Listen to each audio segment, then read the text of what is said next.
Hello, this is Dr. Liu, and today we are going to talk about vector product, and this is a cross product. And in a separate video, I discussed vector dot products, and a dot product has two inputs, a vector A and vector B, and one output, a scalar S. So today's product, the vector cross product, also has two inputs, A and B, both vectors, and the outcome is also a vector. So that is a valid outcome, right? Because we're dealing with scalars and vectors, we can have vectors turned into scalars in the product, or vectors turned into another vector. So let's go ahead and get started. Cross product.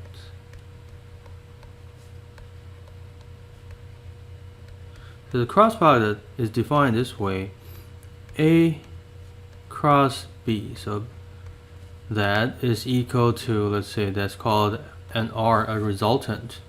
So that cross product, what we know about it is we know the magnitude of the cross product.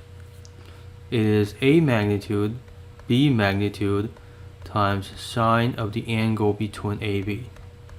Remember, the cross product is the sine theta AB, and the dot product is a cosine theta AB, and it's actually just a scalar, so it only has a magnitude. While this R is a vector, so it has magnitude and direction. And you may ask, what about direction? Direction of R. Well, I'll say right hand rule. Right hand rule. So what I mean by right hand rule is you can use your right hand to perform the calculation and find out the direction of R. So we'll explain that in a little bit. In the dot product example, what I did was I tried to define the dot product trying to use unit vectors, and unit vectors helped to get the expression ax bx plus a by by plus az bz as the dot product. So we'll use something similar for the cross product. And let's see. Let's get started with doing cross products. So explaining the right hand rule and also doing these cross products. So x hat, this is the unit vector in the x direction, length equal to 1, direction equals positive x direction. So let's cross x with y. Y is the y unit vector in the y direction, 1 length. So what is this equal to? Well, think about what the cross product is supposed to do. It is supposed to produce a new vector. And this new vector, how is this related to the original A and B vectors, you might ask? Well, the new vector is not like the A or the B. So you can think about A and B as two vectors, and you can think about them as just two lines, and you can actually determine a plane by two lines, as long as the two lines are they're not parallel to each other, they're not exactly overlapping. So the product here is perpendicular to the plane that A and B vectors are both in.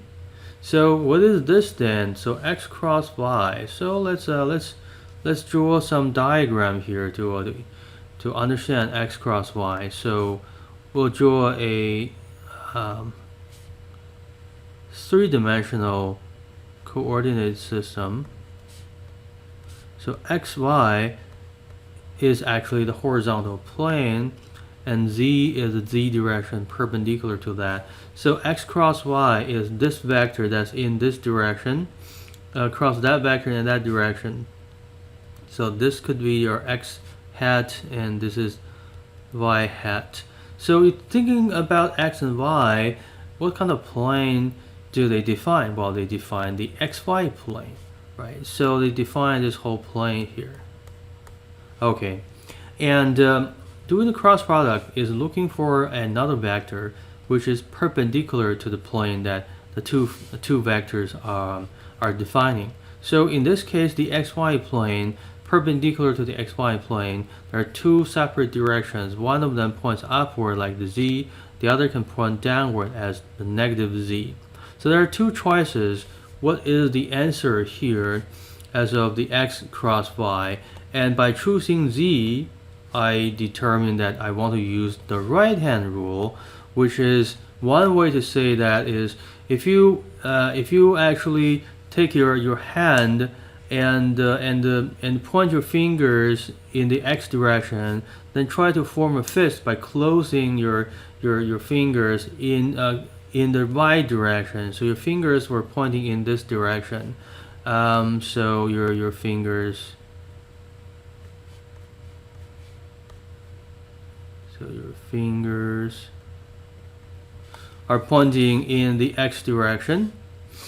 All right, and okay, some fingerprints. So then you're closing them into the y direction to form a fist. So at the moment you have your thumb here. Okay, so that's your wrist. Okay, so you're closing them down and into this fist shape. Okay, bear with me, I'm not a good illustrator. So you're closing them down, and now what we're seeing, your fingernails.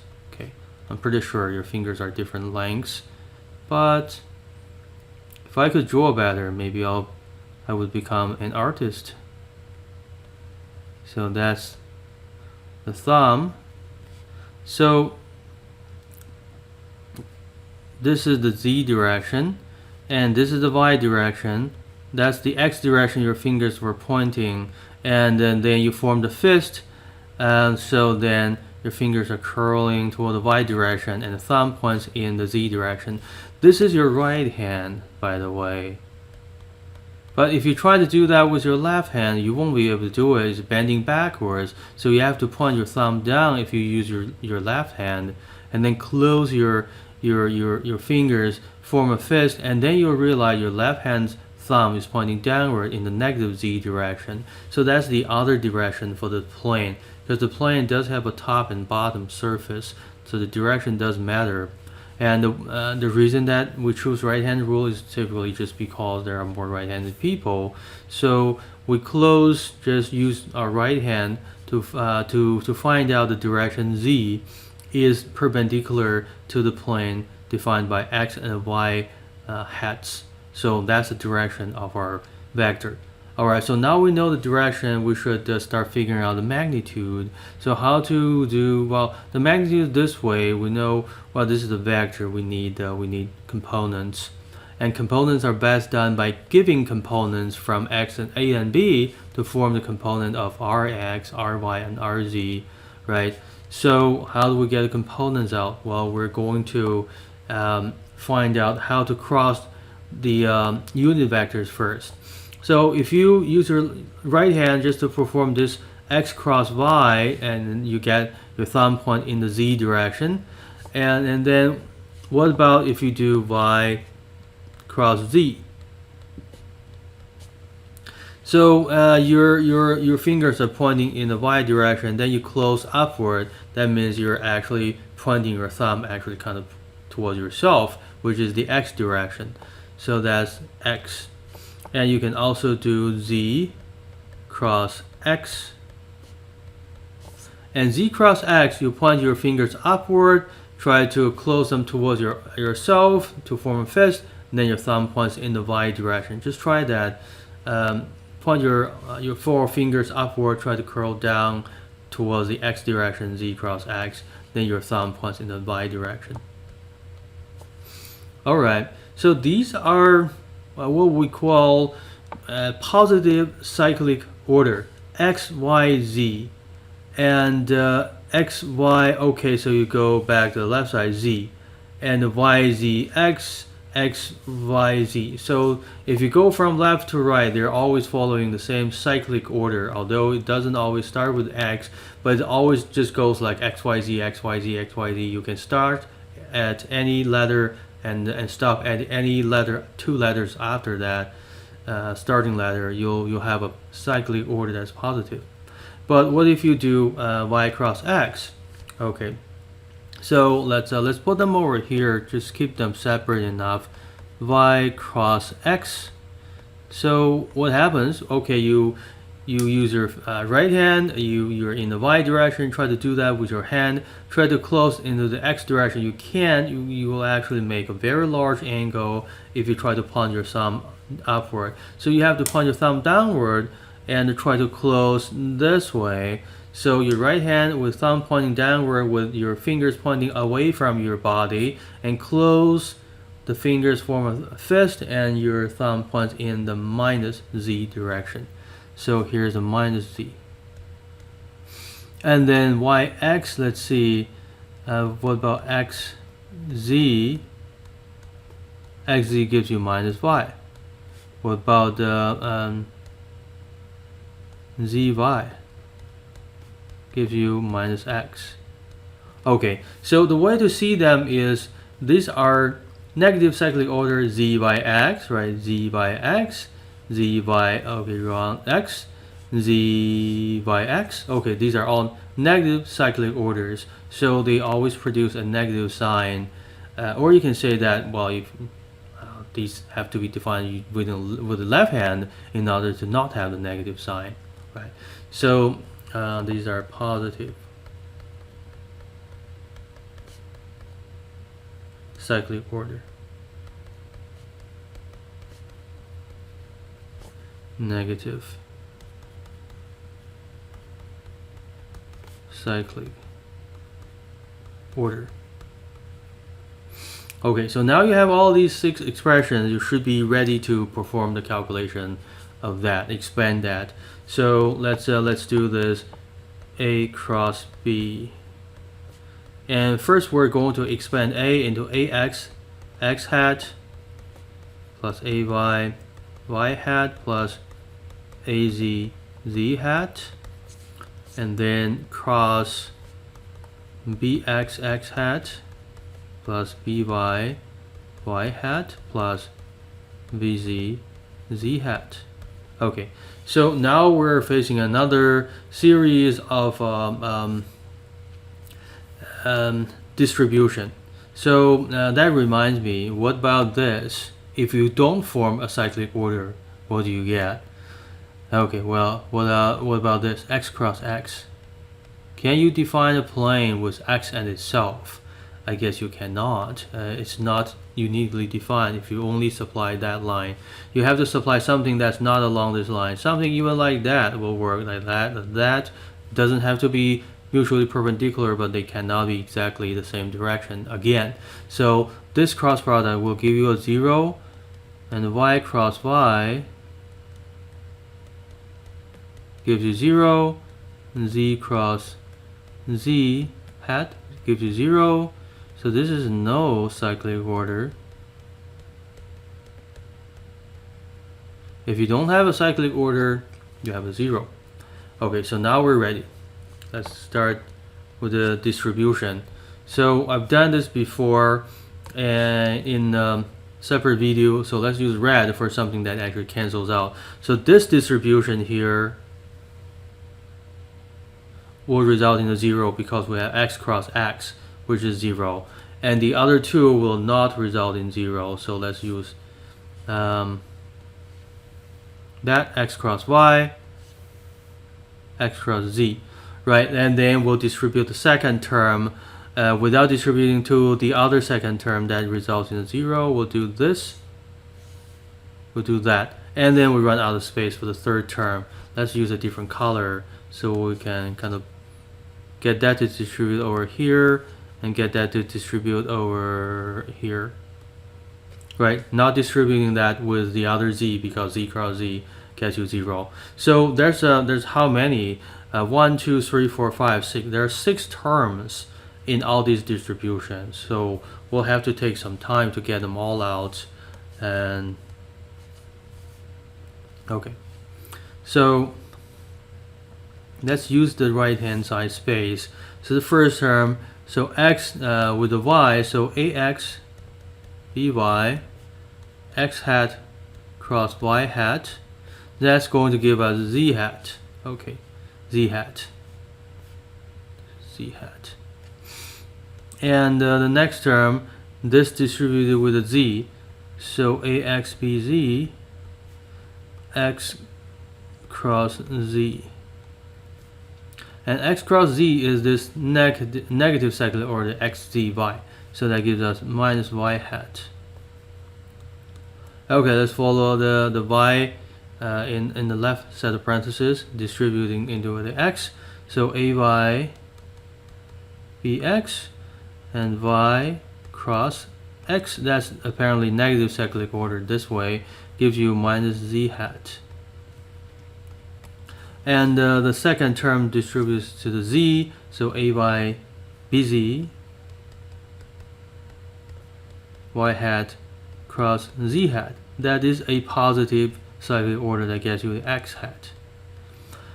Okay, so we have two more terms from here, azbx, so add azbx, and that's z cross x.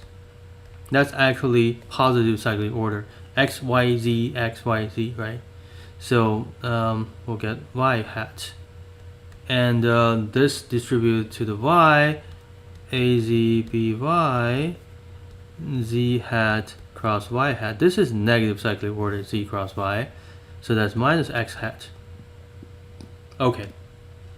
So we got 6 terms, and the 6 terms are in 3 groups. So let's use some different colors here. So this group has z, and which other group? This group also has z. So these two will actually be summed together because they're pointing in the same direction with z hat factored out, right? So let's write that out. So axby minus aybx. So axby minus aybx.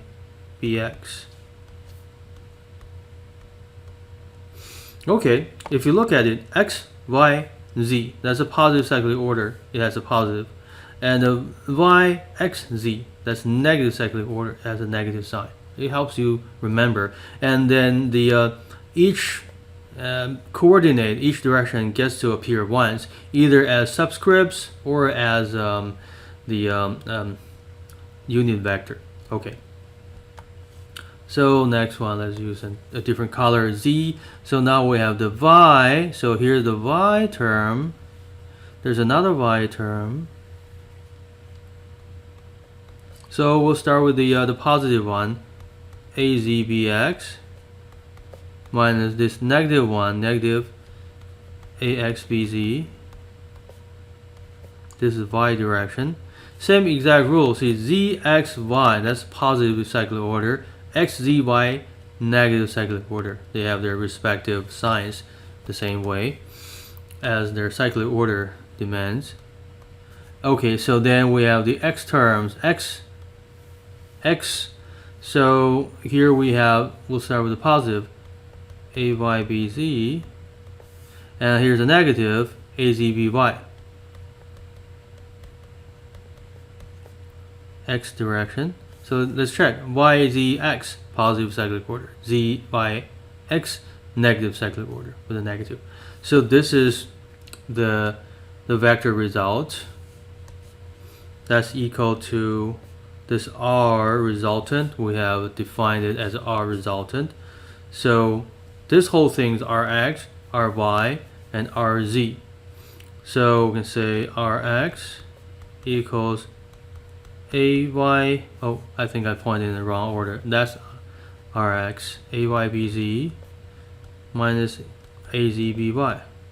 Rx has nothing to do with X component of either X or Y. Ry has nothing to do with Y component of either X, A or B. AZBX minus AXBZ. And then RZ is AXBY minus AYBX. Okay, so now we have the components. We should be able to do some calculations. So let's do an example. We'll have vector A equals 3, 2, 5. And vector B equals -6, 1, 7.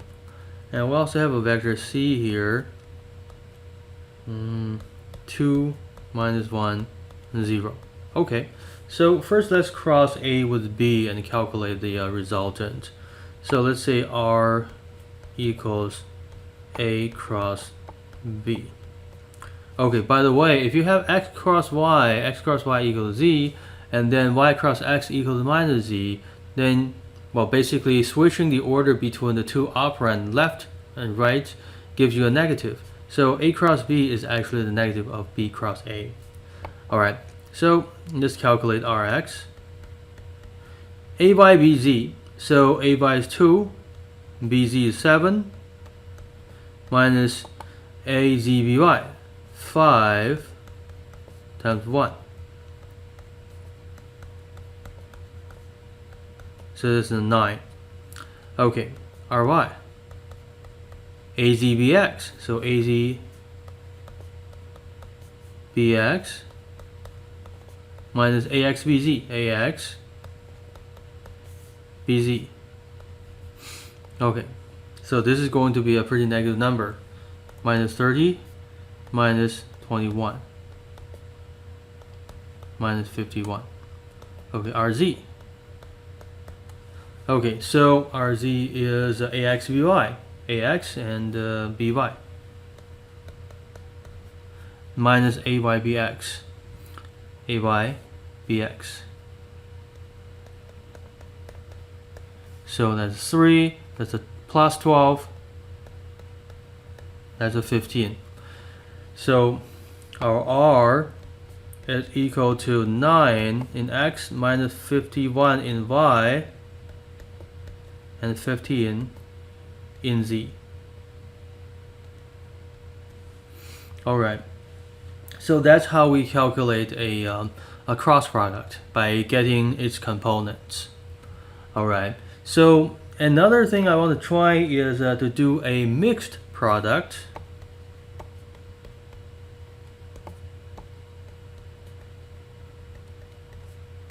Well, you can do something like this. A cross B. Then this is a vector, right? A cross B is a vector, and a vector can dot with another vector, let's C. So the final result is a dot product is going to be a scalar, right? So let's calculate this just for fun here. We already got A cross B according to our calculation. This is 9 minus 51, 15.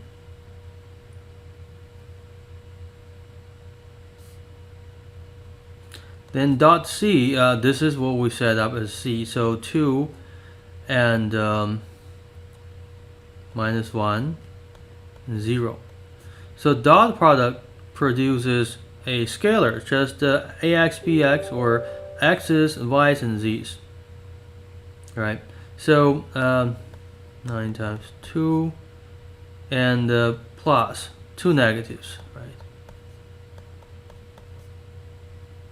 So we have 18 and 51, and that's 69.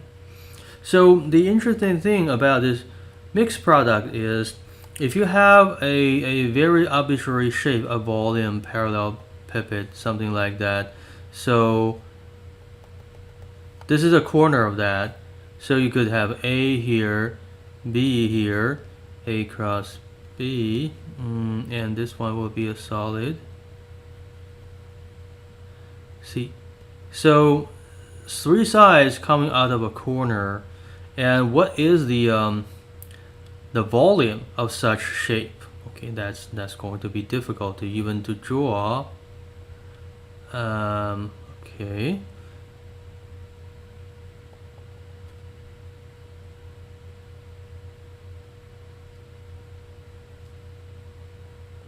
So this is a shape. It's shaped really strangely. So find the volume of this thing. How do you do it? Well, you actually just find a corner, and where you can find the direction and magnitude of these three sides, and then you take these two, cross them, and then dot the third one, you'll actually get the volume of that thing, its volume. So A cross B dot C is volume. And dimensionally speaking, it makes sense. Length times length times length. Whatever kind of cross product we're doing, we're still multiplying those units together, so you get a volume unit from a length unit cubed, right? There's also other types of products that you can do. For example, A cross B cross C. So then we'll actually have a vector, because that's a vector. Cross another vector gets you another vector. So what is this equal to? I'll leave that as a question. Thank you.